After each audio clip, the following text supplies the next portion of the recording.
Well, let's start with a word of prayer. Let's pray together. Okay.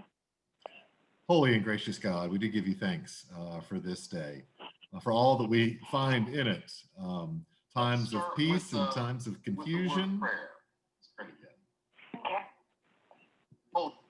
Times of peace and times of confusion, times of joy and times of grief. And yet, in the midst of all of this, you come to be with us, to show your love and grace when we work your work of justice with us. We thank you for these few moments that we have together right now and for all that we will discuss and do. We pray for our friends and loved ones and strangers, particularly for Dottie right now, for her continued healing, and pray that you keep us, especially in this time, and bless everything that we do, say, and are. And we pray this in Christ's name. Amen. Amen.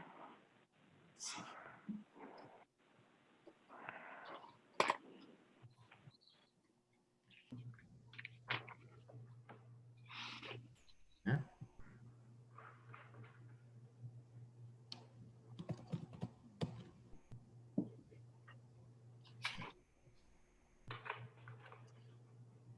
See Eric's name there. That's better. Where, oh, where is that husband? I'm always looking for him. Oh, oh, that's your Eric. I wasn't sure which Eric we had, but it looks, I guess it's your Eric. Oh, I think so. Is there another Eric? Maybe There, you're, well, I was thinking of Houghton, but maybe. it may be yours. He's staying incognito either way. So, well, let me start with, we had a good discussion last time, and we talked sort of setting the stage for Parker Palmer's book, and talking, really just starting talking about our human connection and the connections that we share as people, whether it's through singing or anything, in the sense of building community and how important community is.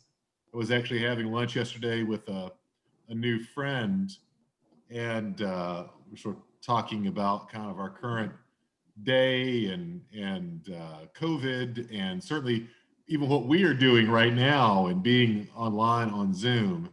And he repeated a couple of times his conviction that sort of what will life be like after the pandemic is over. And he sort of errs on the side of it returning when it's safe, returning pretty much the way that it was, that we are in essence social creatures and we long to be with other people.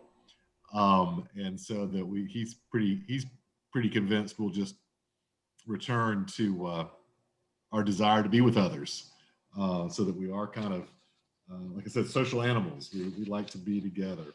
So we talked about that, our importance of community. We talked about, though, the politics of the brokenhearted, and kind of the state of our world, and what does break our hearts, and the possibility that Palmer, of course, offers in suggesting that maybe we can let that brokenness open us and propel us forward rather than shutting us down. It can do either, but maybe there's a possibility for our brokenheartedness to kind of move forward. And then we also talked about the importance of stories and sharing our stories, and wrapped up, of course, by talking about democracy generally, and kind of, this endless experiment of democracy and what's involved in that. As you've reflected on that, is there anything in particular that has struck you in this time? Any reflections that you've had in the week since we were together? I'm amazed at how it seems like he would have written this book very recently. Mm-hmm. Right. I was trying to figure out what all was going on 10 years ago when he actually wrote it. And Right. did anyone do that? Look that up? Yeah, the whole section on diversity, tension, and democracy, just, put, crystallized what we're going through right now. Mhm. And of course, this tension between individuality and community, which is Mhm. tug of war that he mentions, I think is certainly apropos. Yeah, relevant.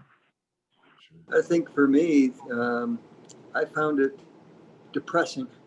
Mm.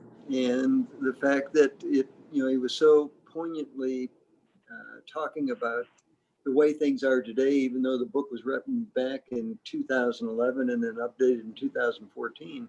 Mhm. And, everything that he says really makes me fearful as to whether our democracy can actually continue. I think we're on, it left me with the feeling that we're much closer to the end of the clock than I thought before, and really concerned about whether we are going to wake up soon enough or deserve to keep our democracy. Mhm. Yeah, he certainly does, or certainly has with me brought to mind the tenuous nature of our democracy and kind of the constant work that democracy requires. It's not a given. The way Palmer talks, it's not a given. It requires constant attention, and that's really starting to come home to me in that way. Well, go ahead. It sounds like almost as if I wasn't quite sure of the timing of his depression situation, but it's almost as if this book is a product. Of course, it's a product of his work that's been going on for many years. And I love the way he describes the different stages of his growth as a citizen. But to me, that counteracts the depression that we're feeling today. It gives me hope to think that, well, if he could come out of what he fell into, he's helping pull us out. And he's almost, it reminds me of the prophets that we studied in the former book, that he's calling out to us and saying, this is possible, or look deeper. Well, thank you for that. Yeah. That helps. I was thinking that Abraham Lincoln, didn't he say that it could be the end of the Union, but then it did come kind of together. I mean, at least in the abolishment officially of slavery, and right? I think he said that after he made that statement, or someone commented that that was a few weeks later the Civil War started. Right. Well, and certainly you talk about how tenuous democracy is. We had been in tenuous times before, if not more tenuous times. Certainly. So, yeah, maybe some hope in that. Well, I want to pick up really from there and my hope is that we can get through both the first and second chapters today. That's going to mean that I probably will go through a little bit faster through the first chapter than the second, because in the second chapter, he really begins to lay out his outline for the book and kind of what he wants to say with these 5 habits of the heart for healing democracy.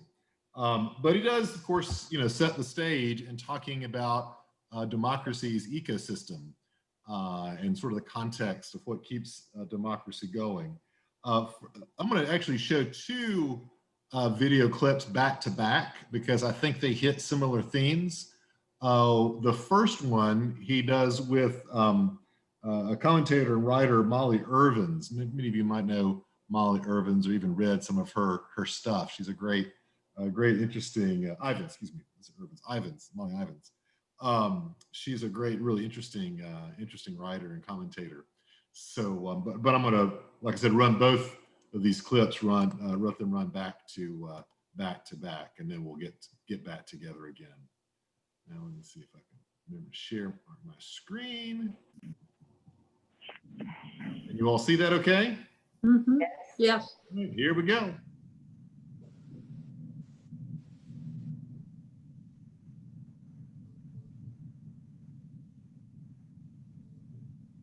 I begin the first chapter of the book with a a quote by Molly Ivins, the great political commentator and columnist, who said something like, "The thing about democracy, beloveds, is that it requires a certain relish for confusion." I love the fact that she calls us beloveds, embracing us all in this mad mess called America. And I love that she asks us not to simply tolerate confusion, but to relish it. And I think it's deeply true that in order to embrace anything creative, and one of democracy's great virtues is that it releases human creativity when we inhabit it rightly and well. One of the great virtues of embracing anything creative, one of the requirements is to relish confusion. Every creative act has a dimension of chaos to it, where you're trying to figure things out, where you're trying to do something that hasn't been done before, where you're having to work with a very complex force field. In the case of democracy, a force field of diverse opinions, diverse backgrounds, diverse stakes in the issue at hand, diverse ideas about how we're going to accomplish the goal, and diverse concepts of the goal itself. It requires a lot of patience, but at their best, citizens are people who actually relish that confusion, who are able to say to themselves, it's out of that creative mess that something new and better is going to come. If I'm able to listen to people who really disagree with me, if I'm able to listen to folks who come from very different backgrounds, if I'm able to listen to people who look and sound quite otherwise from the way my people look and sound, something good is going to happen. At very least, I'm going to become a larger person, feel more at home on the face of the earth, which is, after all, an enormously diverse place. So 3 cheers for Molly Ivins and the idea that embracing democracy requires a certain relish for confusion.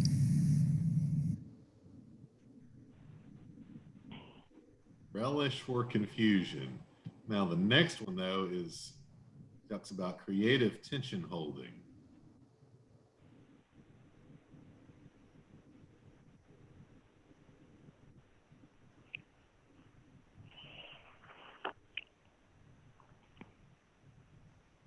One of the central themes of the book is the importance of creative tension holding in a democracy. We don't like tension. When we get into a situation of tension, we want that tension resolved as quickly as possible. Let's figure things out. Let's cut the tension. Tension is stress-inducing. Stress is bad. But there is a kind of tension that is absolutely critical to living a full, open, creative life. It's the tension of holding diverse and even contradictory parts together. It's the tension of appreciating paradox. It's the tension of being able to live with ambiguity, because the most important things in our lives are paradoxical and ambiguous. Abraham Lincoln, for me, provides an enormously important historical example of holding tension. He held what's arguably the most profound tension this nation has ever experienced in the Civil War, the imminent split of this nation into 2 or more parts. And he held it together with great generosity of heart. What's fascinating about Lincoln is that in holding that tension, in dealing with the darkness and the light within him and then in the world around him, he refused to use the tension-cutting devices or tension-reducing devices that were popular in his time. Mesmerism was one. The water treatment was another.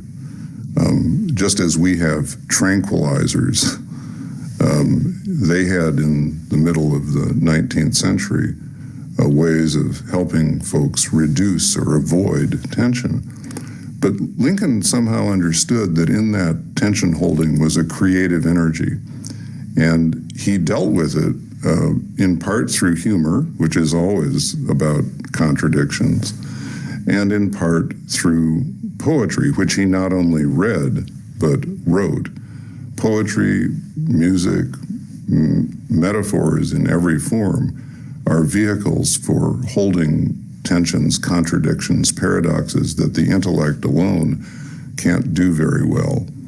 And so Lincoln provides us a wonderful example, a powerful example of tension holding in a way that does not only have personal benefit to help us become more whole, but has social and political benefit to become people who can help hold the larger community together.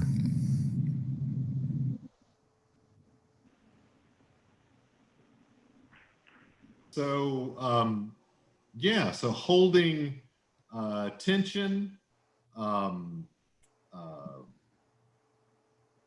relishing confusion. How are you with that?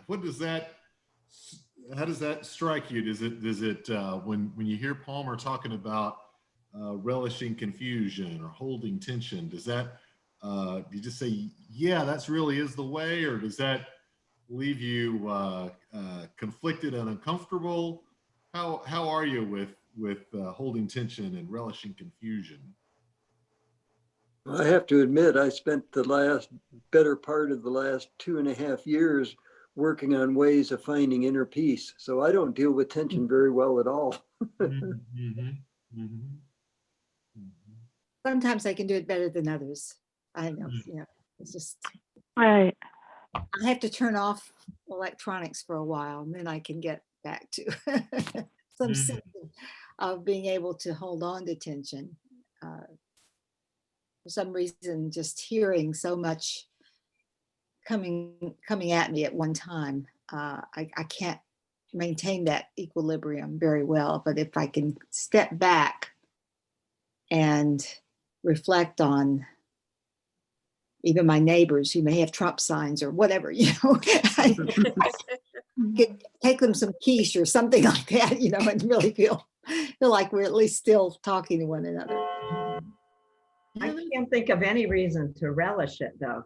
Can anyone? I mean, I can believe that you can hold your attention and it might have a purpose, but to like it, I don't know. Maybe one bridge too far. Yeah. And that's interesting. I Go ahead, Marcy. I was just thinking, I think that today it's really important almost to be able to relish tension. It's something we don't want to do, because it's like, I think it's a kind of a form of letting your, when your heart breaks open, doesn't shatter, but breaks open, and you have to take more into it, especially if we are going to survive. There was one part in the book, it talked about hopelessness and heart shattering can lead to violence, and we don't want to go there. We don't want that to happen. And we don't want to lose our democracy right now. And I do think we are at a scary moment. So I think that we have to be able to hold a lot of tension now. That's just what and deal with a lot of paradoxes. And I think it's a scary moment right now. So. Usually the tension leads to everybody talking, but that hasn't happened yet. So I'm hopeful with this tension, and we'll get to the table and start talking about what is happening. That's what I hope, so that we don't turn people away, and we don't turn away the possibility to have dialogues and things like that, because things may or may not go the way some of us want it. Obviously, it's going for some people it's going to go the way they want it, and other people it's not going to go the way they want it in this election. Somebody's going to get disappointed. Yeah. I think part of it may be a semantics thing, where we're talking right now, is that I'm not so sure any of us can get to the point where we actually relish tension in the form that he is talking about. There are those that constantly live and create tension because that's where they get their high. But perhaps for me, the better term would be able to embrace it or to absorb it rather than run away from it and try to stuff it under the carpet. Right. And of course, he also used the word ambiguity, which I think is a nice word. Ambiguity, I feel like I can hold ambiguity, tension, pulling and stressing. But ambiguity, I might be able to hold a little bit. I am curious, I don't know if anybody has any reflections on this, but I was particularly curious, Brenda, what you had said a moment ago, because it just struck a chord with me about, and I started me thinking about it's almost a conflict, really, to me, between informing myself, if you can count newsfeed on my smartphone as informing, or people news or whatever, and how that, in fact, diminishes my resources for holding tension and dealing with ambiguity. I mean, I find myself, like, if I get on the news feed on my iPhone, I can, in half an hour, I can click from one thing to the next and get matter. I can't believe that. I can't believe this. I can't believe that. And it's really kind of an addiction, really. Like I want to find the next source of rage. And that keeps me, that inhibit. I mean, in some sense, I'm getting informed, and that may be some of the hook. It's like, oh, I want to know what's going on. I want to be well informed, and yet it may not be helping me hold ambiguity, tension, differences. Does that strike a chord with anybody? Like, That's me. Yes. I stop and pull weeds. That's the What did you say? that's what I get my Go to the garden. Well, I think that's why I'm looking forward to this book, because I think he's really going to get into the discipline of the process. So we've got a ways to go yet, and it's so easy. It's very easy to fear what we haven't practiced yet. So to me, he's going to offer us some not easy ways to do it. I don't think there's an easy way to do it, but some of us are more prone to get into discussion than others, and yet we still have to handle these discussions in a very careful way and precious way. And I'm hoping that he's going to alleviate the tension. Right. Well, I get a little bit of the feeling of Richard Foster's, spirit. You talk about discipline, spiritual discipline. But that's what he's leading toward, is to be more, to have more, intentional, practices of disciplined thinking and filtering and being connected to a more godlike way of viewing the world, rather than just what's going on in I think the chaos is not so much, well, it is there as a part of the way the world works, but I think there's an organization to that chaos. God wants us to live disciplined lives in the midst of chaos, maybe, and I think that's what he's calling for us to do. I think if everybody was on the same page with feeling tension and everyone knew it was for a purpose, we could have better discussions about it. But it seems like, as you said, David, you get online and people want to be angry, it seems like, and they want their angry opinions known. And there seems to be little desire to use differences of opinions to work on things toward a common good. I don't see where that's happening. And can I emerge from the depths? You may. Oh my Oh, God. thank you. It's the phone. I'm sitting in my car in a parking lot, and my phone has decided that since I'm in a car, I must be driving, so it will not give me an image. But it did say I could. It did say I could open my big yap, so I figured, yeah, okay, it's time I joined in. I was going to say that. Hi, Donna. Hi, Eric. Hi. So, anyways, yes, there's more. There's only one Eric, just like me. Thank you. But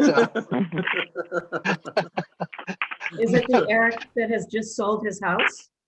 well, who's thinking it's sold, but who's like really uptight and nervous because he's not quite sure where the sale stands right now. So, yeah, this is on edge, Eric. But anyways, so what I was going to say is that the way we receive, you mentioned, David, something about when you go on your phone and you Google and you do this, you can get all this information. But what I've noticed is that today's form of mass media or social media, whatever, reduces attention, reduces diversity or something, because all you get to listen to or hear is what you already believe in. Everything is an echo chamber for most people. Right.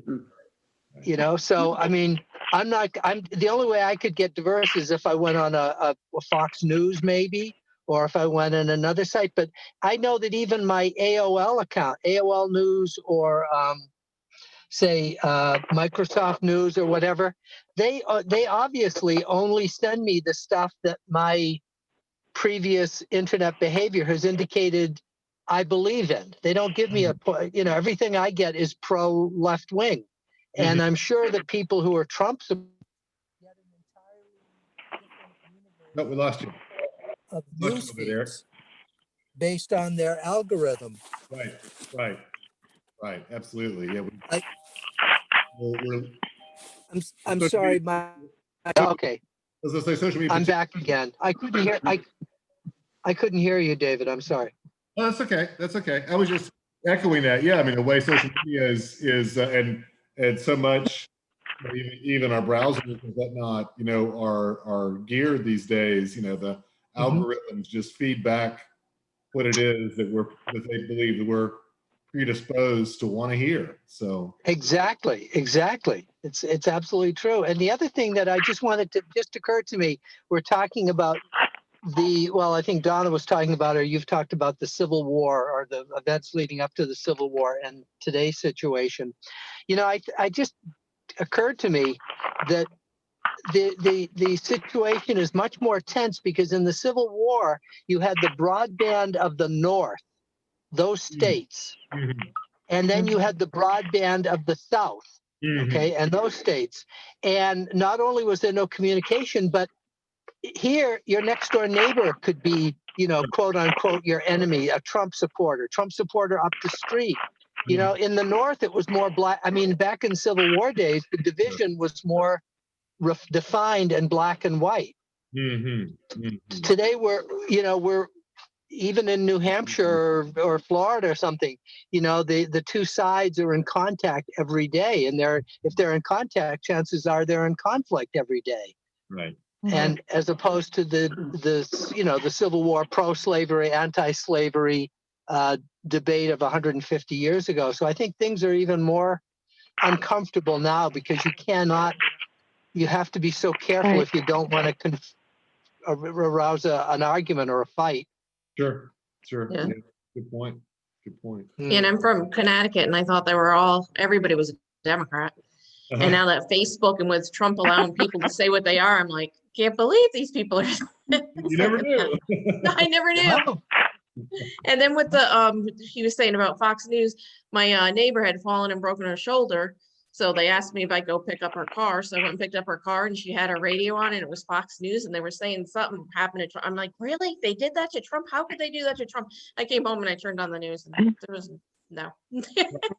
I can't believe. So I see how they they get absorbed into because they listen to the Fox News and it's, well, I don't listen to it, so I guess it's not fair to say that, but yeah, they're able to say whatever they want.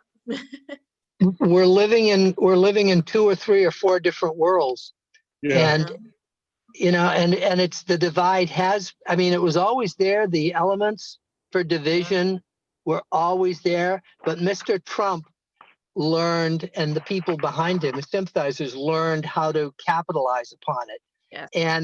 And they know that and part of the thing is they know they can go the left wing because the left wing is so conscientious and so so committed to principles, whereas the right wing, well, we won't get into that. But again, it's just they just build on each other's hatreds. Sure. Yeah. What is it? Well, I think the fact that our country is such a vast country, and as opposed to European countries, they're much more contained and more monolithic in many ways. And so that adds, and I think that's always been both of course, Tocqueville said that was one of the defeating parts of our democracy, the fact that it was such a vast, area. It's almost impossible to hold it together. It's just anybody that can hold it together. It's almost miraculous that it's lasted as long as it has. It will be miraculous. That's true. Hold on to it. But I think that's why Parker Palmer says that, it's so important that we learn as Americans to embrace the diversity and the chaotic nature of it. If we don't, that's when we really give up on it. And I've heard so many people, like in Zoom meetings I've been, say, well, if this happens, or if this person is not elected, that person, I'm just leaving the country. And I heard this more and more, and it just really, it's disconcerting to me because does God want us to give up on things just because they don't turn out the way we think they're going to turn out? I mean, you think about all the turmoil and the controversy and the exiles that happened throughout the Old Testament, all these things, any one thing could have made everybody just give up on, but God calls us to endure and to learn from what we're experiencing, whether it's something that we agree with or not. How can we fight evil if we give up on it? Right. Yeah. I don't think people understand. I don't think people think of themselves as Americans anymore. I don't even think a lot of people, particularly on the left, don't even feel comfortable with that concept of Americans, because they associate America with a lot of bad things that have happened, with slavery, with racial prejudice. And that was at one time, an ideal or a symbol or something, but it seems like the right wing overstates, the right wing doesn't think America has ever done anything wrong, and the left wing doesn't think it's ever done anything right. It's the glue that holds us together. The common threads are fraying so fast now. It's just amazing. Well, that's one of the things. I'm actually going to use that as a segue to the next little clip. You're welcome. Anytime. Thank you. Appreciate that. Because in 4 minutes, Parker Palmer is going to talk about suffering in America, and evidently he can do that in just 4 minutes, which is pretty impressive. But here is Parker Palmer talking about suffering in America. Everybody can see that okay? Yes, yes.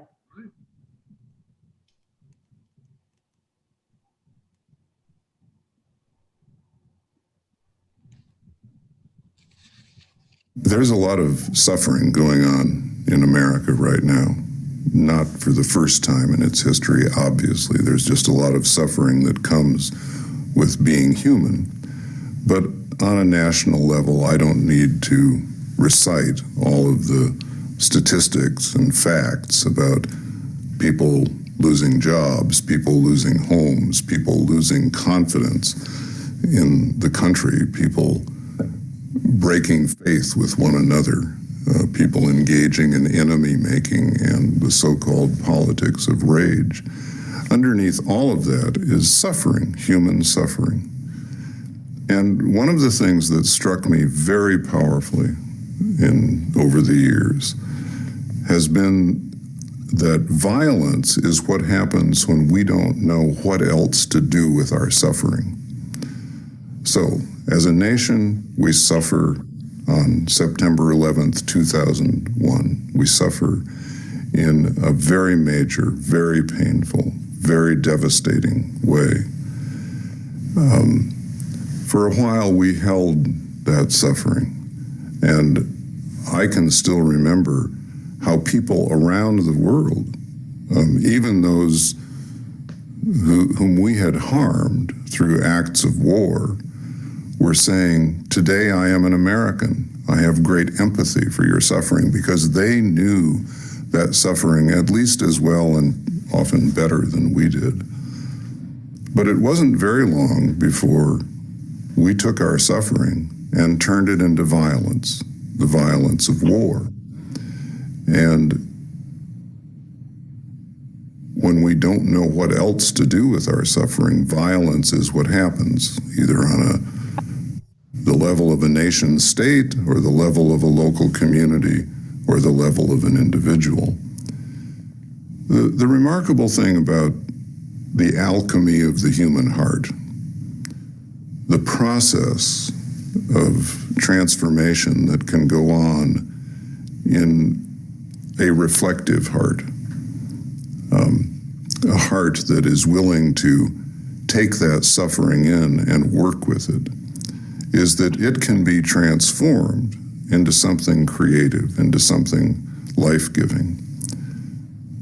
Think of the number of people you know who have suffered, for example, the loss of the dearest person in their life through death, and who will go through a period of grieving when they feel that life will never have meaning again, and will emerge from that surprised by the fact that by holding that suffering in the right way, they have become larger people, more compassionate people, people with a greater desire to reach out to their fellows in healing and affirming ways. So we know in our personal lives that suffering can be transformed into creativity rather than violence. That's possible on a communal and national level as well. And I think we need to devote ourselves to finding ways to help that larger alchemy happen.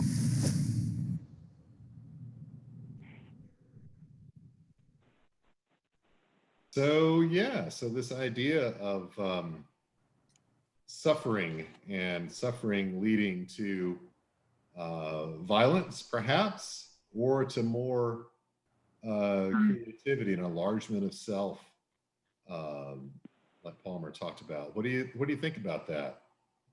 Do you think that's true? Do you think both options are possible? What do you think about the suffering we are experiencing or have experienced recently in this country? Certainly the way of Christ. I mean, the way of Jesus and what he teaches us about suffering and compassion to those who are beyond us or outside of our community. Mm-hmm. Mm-hmm. I like the way he says holding suffering in the right way. I think suffering breeds suffering, and we can stay in that place. Mm-hmm. I can choose to stay in the place of continuing to complain about the news I see or don't see, and the opinions that I hear all around me, and just keep that going. But I lost my thought. There it went. Anyway, I think it's important to find a different way. That's all I'm saying. And holding that suffering, whatever my personal suffering is, that's coming out in the way that that it's showing up. It's just important for me to think about a different way to do it. What can I just ask something that occurs to me, maybe because I'm not very perceptive, but what sort of is he talking about? I know we're suffering, I know we're hurting, but what would you classify as some of the reasons for suffering? I'll point out right one, now. because I underlined it. He said we suffer ironically from our indifference to those among us who suffer, and we suffer as well from a hopeless sense that our personal and collective destinies are no longer in our hands. I can really understand that kind of thing. But like Laura said, this does make you want to experience hope. And I see so much of that during the pandemic now, with the way people have given things away, donated large amounts of food, money.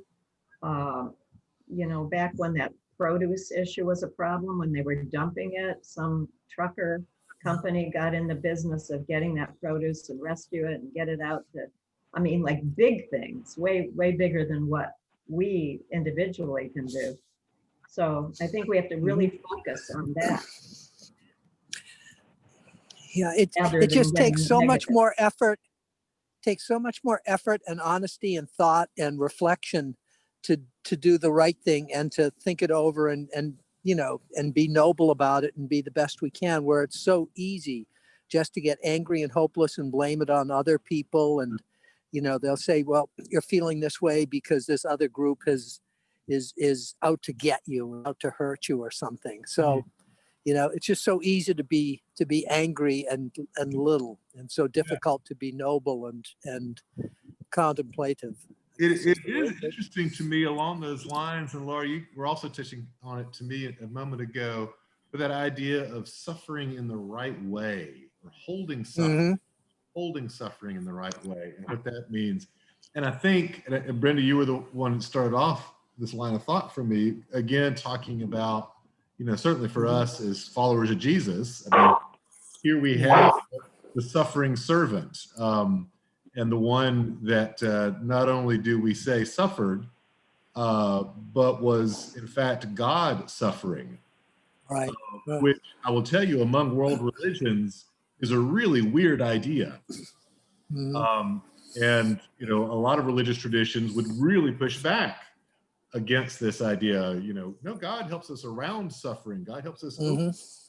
And yet we have kind of our central story is not only God calling us through suffering, but God going ahead with us, God suffering and going through suffering and calling that, experience divine.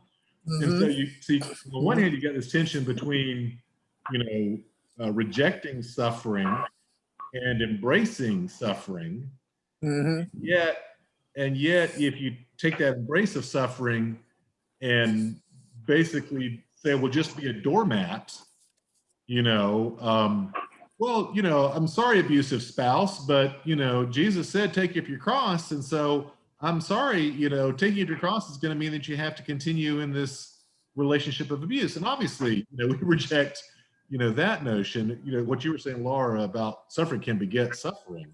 And so, we don't, at the same time, we don't sort of, hold suffering as sacred, and so that we might pursue more of it. We might, self-flagellate or something and, beat ourselves until our skin's ripped open and raw.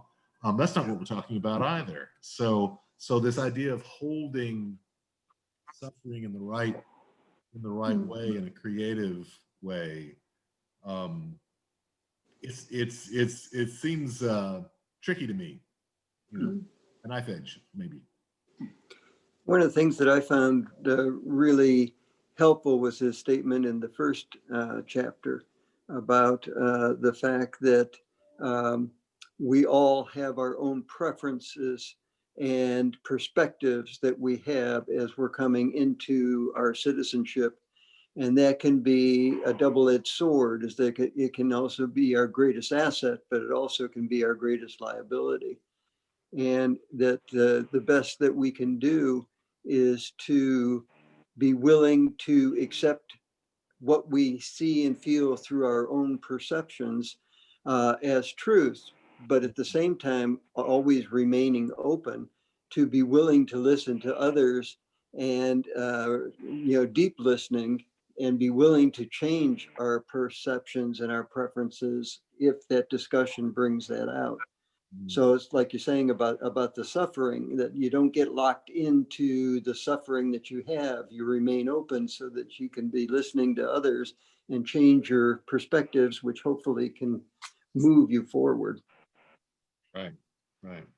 It kind of illustrates the end of the chapter, the second chapter, of the tension between, he calls it Tespa and humility, but those are kind of that's kind of the pendulum that puts all of this together. And of course, that humility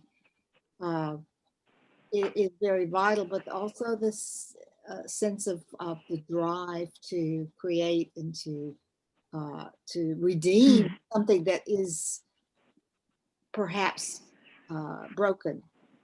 Mm-hmm. Mm-hmm. Are you ready to say something too? I was just thinking, when we go back to tolerating tensions and stuff like that, I think that is a form of suffering, because you cannot change everything to think like the other side thinks, because maybe you just don't agree with that. But if you're going to communicate with people and to have less suffering in the world, I think we're going to have to tolerate a lot right now to keep peace, to not agree with other people, but not to become a war zone, and to remain open to things, and hope that democracy can make it through everything, and that in some thoughts we may be wrong. Sure. Though I don't think I am. Or at least hold that. And I was trying to think the other day, what do you do there when you really do not think that you are wrong, and you think the other path is wrong? What do you do? You don't want to be a mean person, and you might be wrong. I mean, I might be wrong, but I don't feel. I don't feel that I am, and I'm not quite sure what to do. I don't want to alienate friends. I don't want to not see their viewpoint. I'm not sure what I'm really not quite sure what we do in these times, and I don't want to lose democracy. And I'm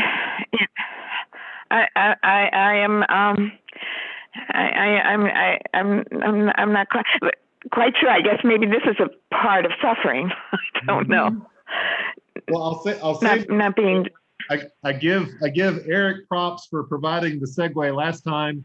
You're providing a segue this time.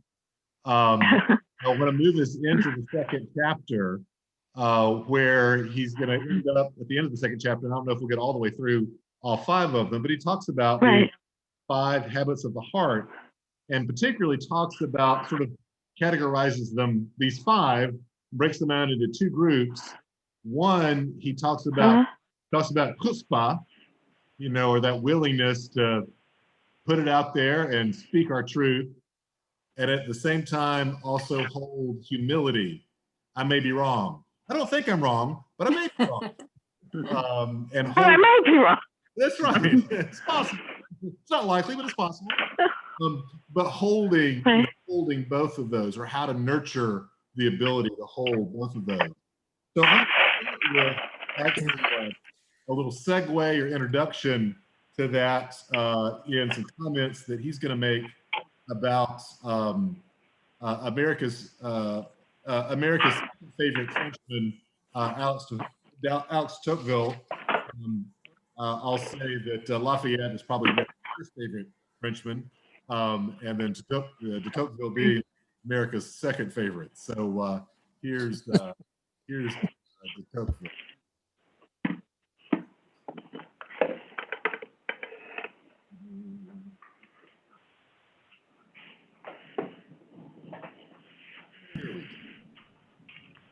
Everybody see this okay? Yep. All right, here we go.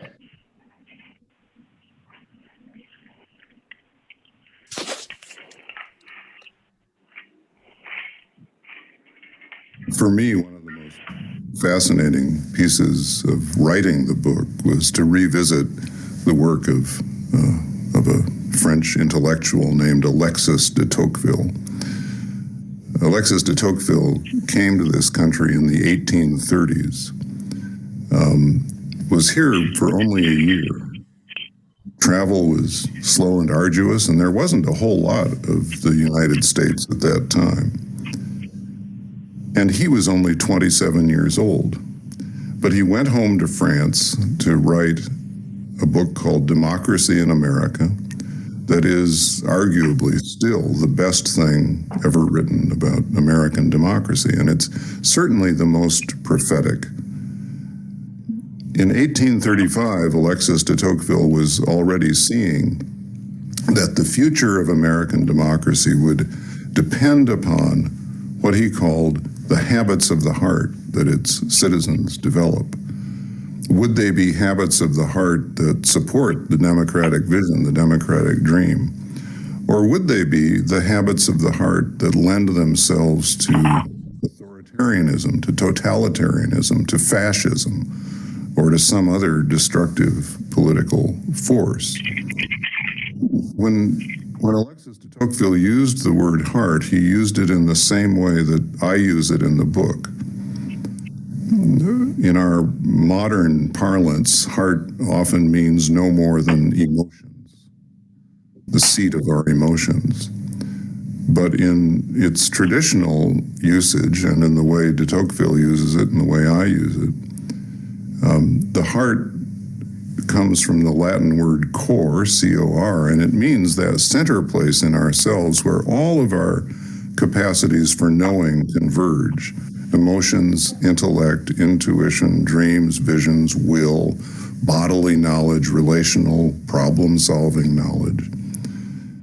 And so de Tocqueville was very concerned about the question of what habits of the heart are Americans going to develop, and equally concerned about the venues in which we have a chance to shape our habits of the heart.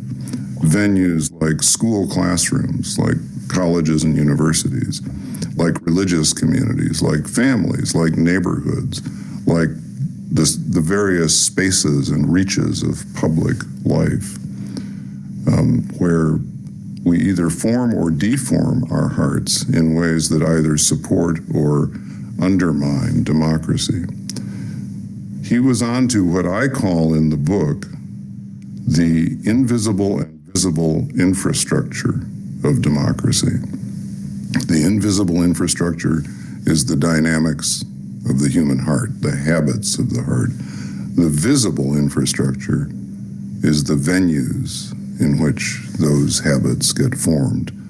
And Alexis de Tocqueville, at age 27, in 1835, was already seeing themes that we need to keep working with today.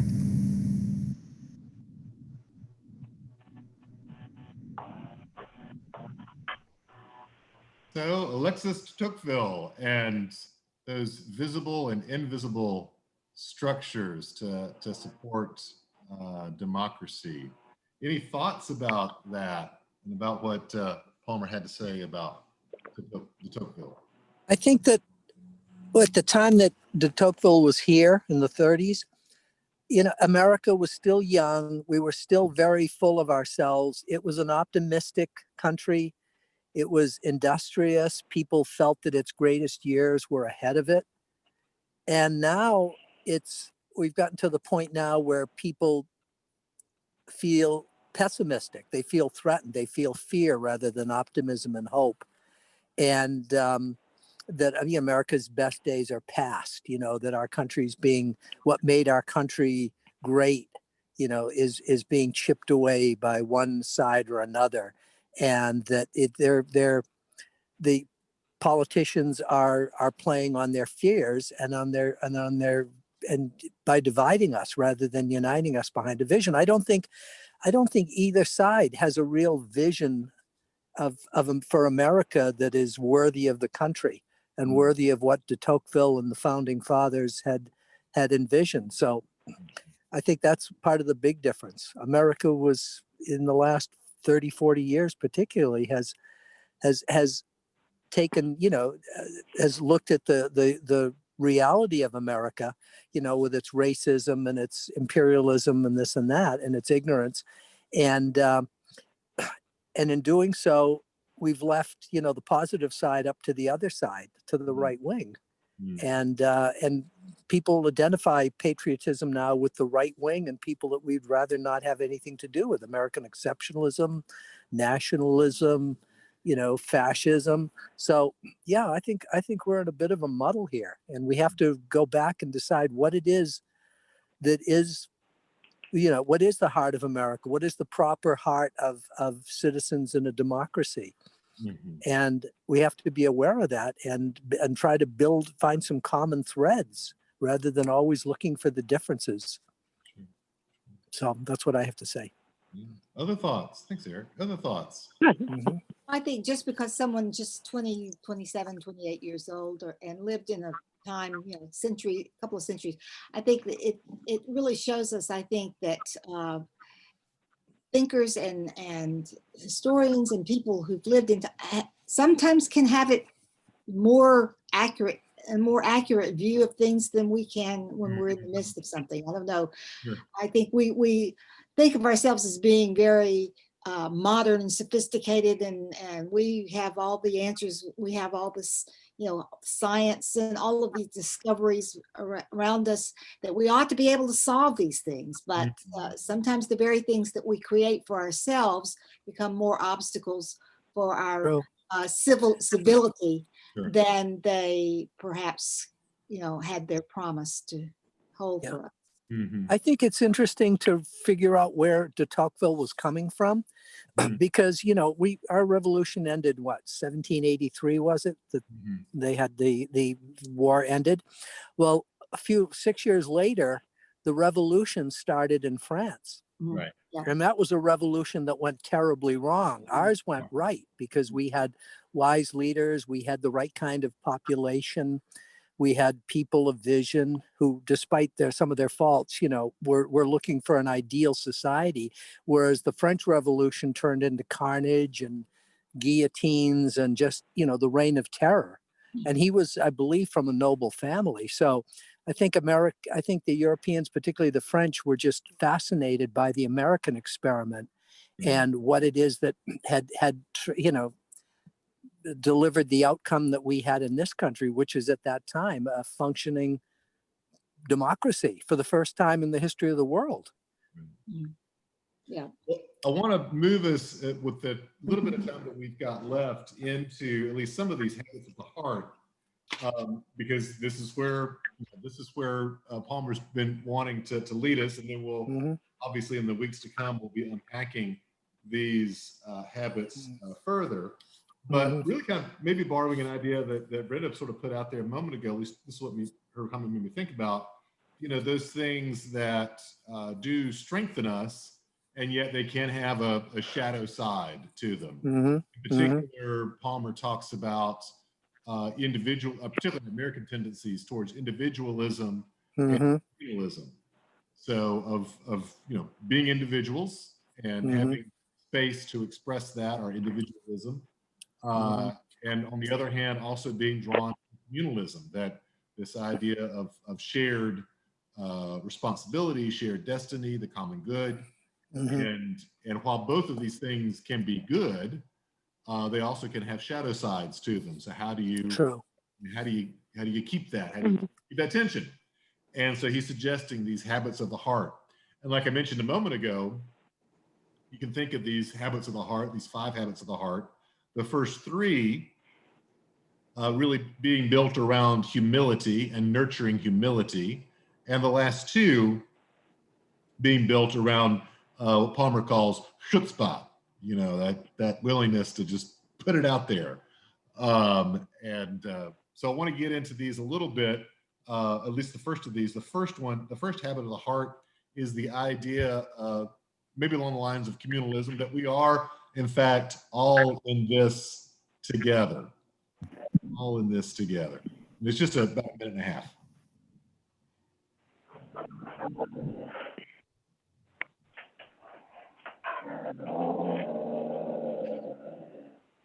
In the book, I identify 5 habits of the heart that I think are critical to the future of American democracy.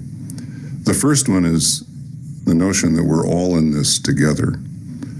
It's a very simple notion. We've heard it 1,000 times from everyone, from physicists to ecologists to political scientists and community organizers and economists.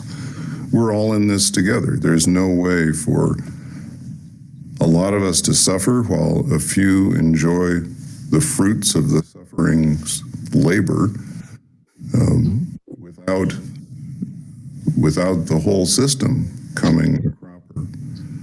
There's no way for part of the world to be mired in injustice while the rest of us enjoy justice. We will pay for these imbalances and contradictions and incongruities. So we need to understand that we're all in this together, and we need to act accordingly day by day in our lives.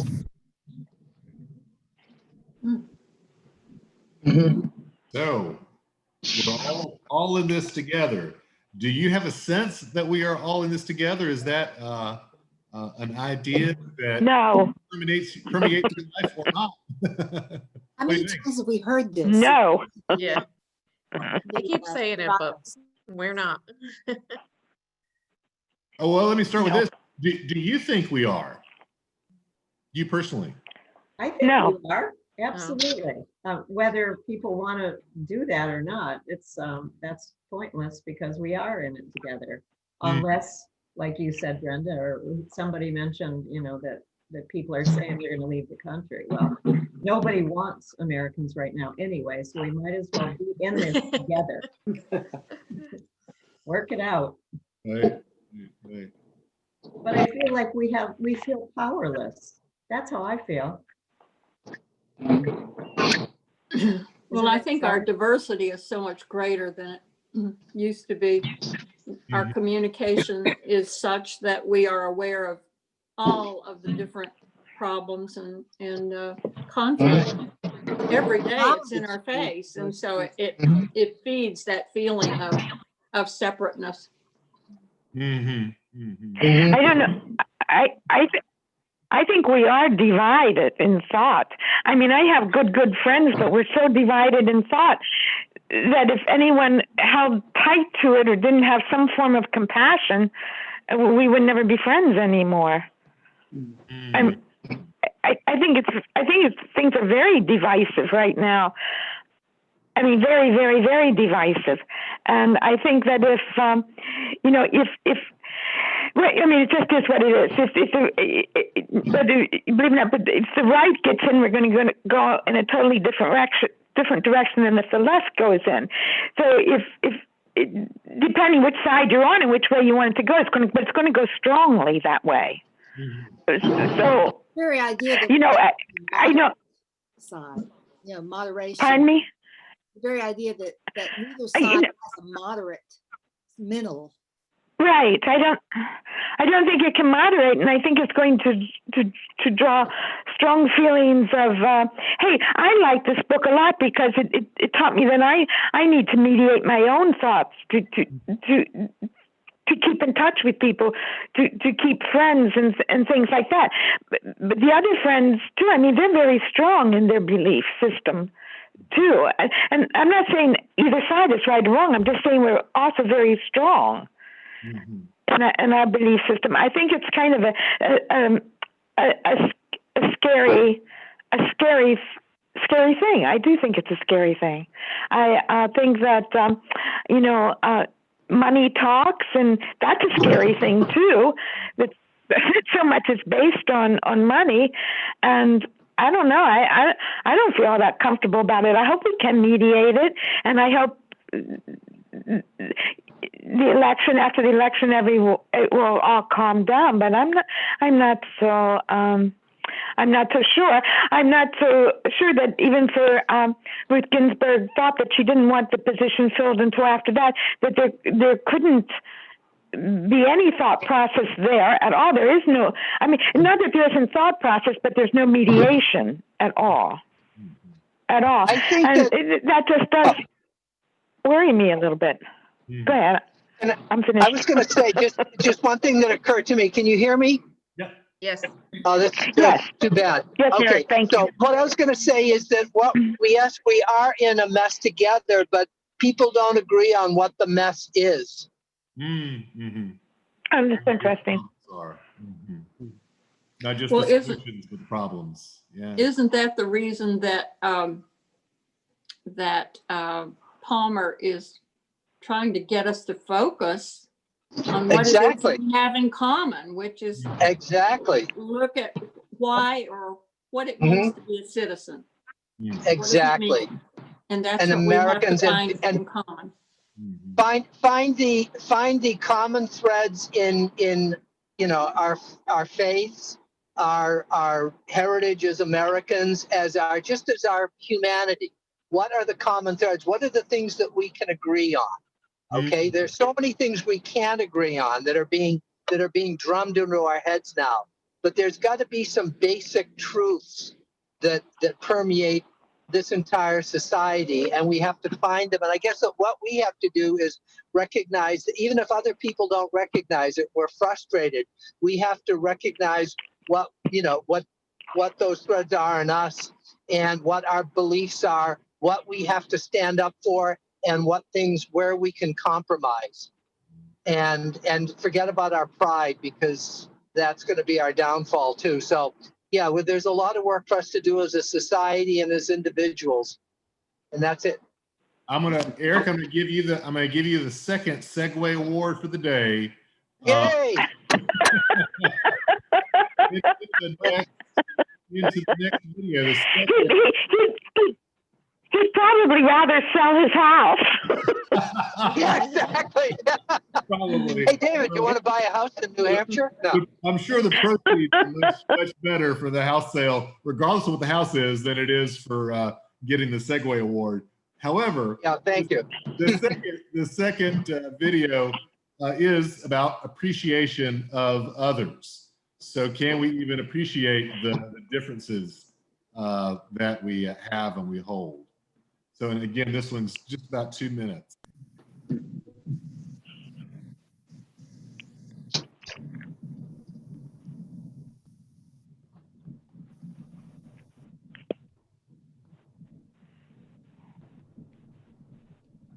The second habit of the heart, though, is a bit of a correction to that first one, because it's impossible for anyone, I think, but a saint to maintain a moment by moment, day by day awareness that we are connected with everyone else.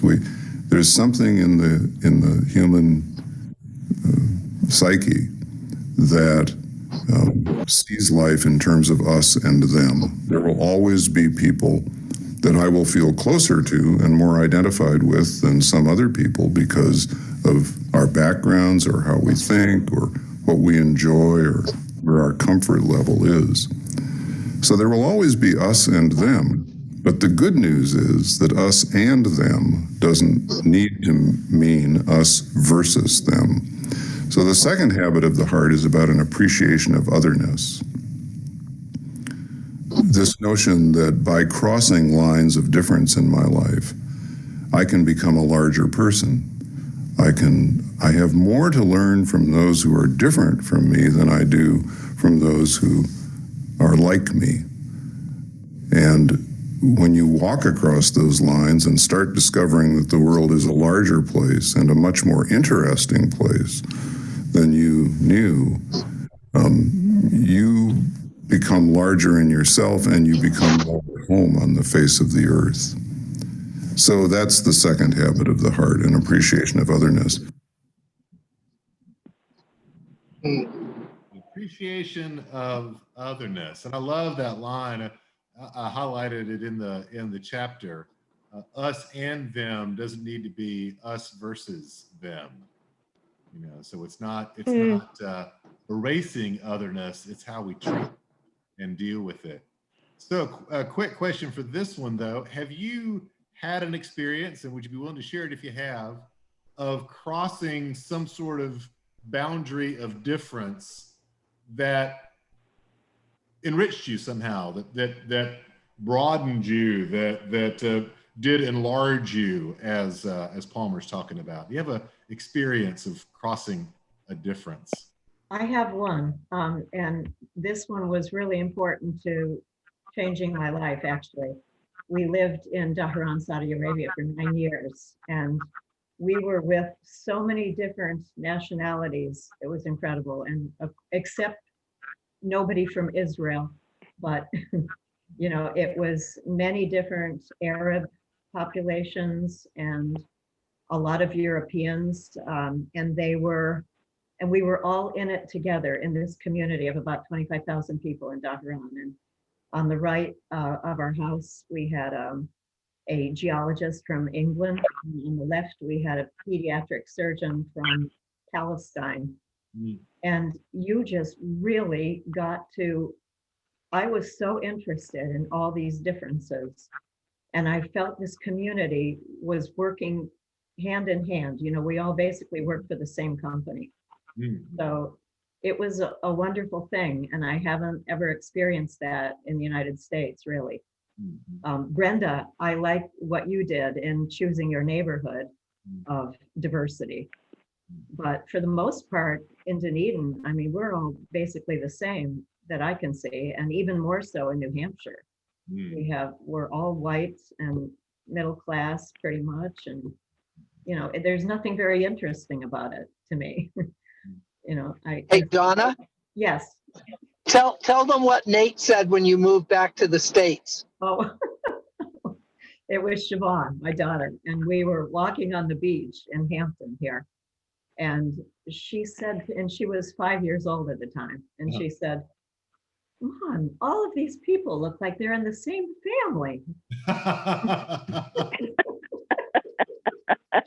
Because she played, you know, with the kid doors down, the brown boy, you know, that's what she called him, the brown boy. But it was a term of endearment. She loved this brown boy. So, you know, I think we're sort of disadvantaged in our communities of sameness.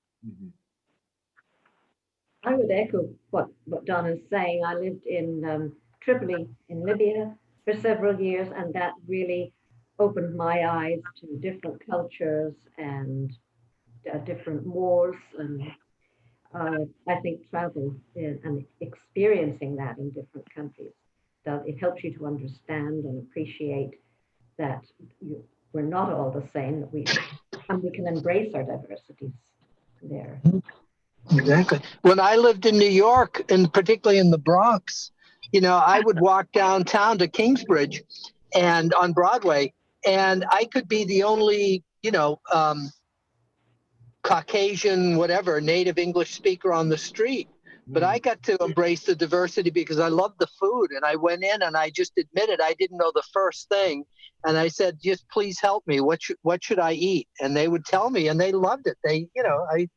It was a great experience, and I got some great food. About experiences like that making us larger, I'm not sure weight was necessarily what he meant, but you know. When I went to graduate school at Georgia State, it was the culture shock for me. I was commuting, doing my doctorate, and I would get into you know, the elevator, and I would be the only English-speaking person there, and certainly even in the graduate program, there was a great diversity, and it was very scary at first, but then once I got accustomed to it, it became very exhilarating and very, it really opened my mind, and that was, I think sometimes it has to be intentional. It's hard to be intentionally, you know, involved with people not like you. But you make an effort. You make an effort. Yeah. You know, the thing is, when I used to work in New York, again, just where you don't see a lot of diversity here in New Hampshire, but thinking back to New York, I noticed that like when I was in Harlem at Harlem Hospital or something, and I was walking down the street and I'd be the only white person there, that the novelty was all mine. Okay, the people on the street, the residents, they were used to seeing white people all the time. Mhm. For me, it was a new experience. It was more special for me, whereas I was just, you know, another white person. And so, but the fact is that we don't talk to each other. If we do interact with each other, we all play certain roles, but we're not who we really are with the other people. And that's why we have to make efforts to get to know them in a different venue. Yeah. Palmer doesn't use the word tolerance of otherness. He says appreciation of otherness. That's something deeper than that. And I think it is easier to appreciate people from other countries and other cultures than it is to appreciate people right here in our own culture that are of differing political opinions. That's absolutely right. You've got to tolerate that in your own family.